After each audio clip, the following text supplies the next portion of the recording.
মেমারি ইছাপুরে আছি। ভালো করে দেখে নিন, বুঝে নিন, শুনে নিন।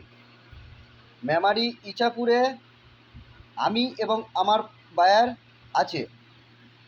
এই ধরনের যাদের কাছে প্রাচীনকালের পুরনো ওল্ড কারেন্সি আছে, অনলি ফর কমেন্ট বক্সে পোস্ট করুন, অনলি ফর কমেন্ট বক্সে পোস্ট করুন। রাজু ভাইকে খুঁজতে গেলে আপনাদেরকে কমেন্ট বক্সে পোস্ট করুন, আর অ্যাড্রেস ঠিকানা দেবেন, ফোন নাম্বার দেবেন না, আর ভিডিওটাকে শেয়ার করে দেবেন।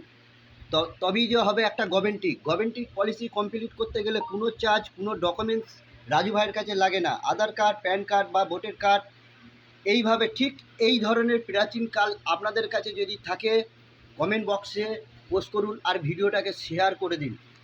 তবেই যে হবে একটা গভর্নমেন্ট পলিসি কমপ্লিট করতে গেলে কোনো চার্জ, কোনো ডকুমেন্টস কাউকেই দেবেন না, তাইলে আপনাদের সঙ্গে ফট হয়ে যাবে।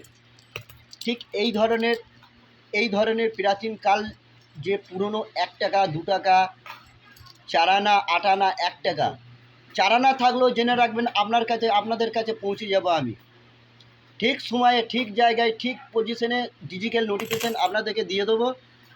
তখন হবে, জেনে রাখবেন, গভর্নমেন্ট। তার আগে কোনো গভর্নমেন্ট হবে না।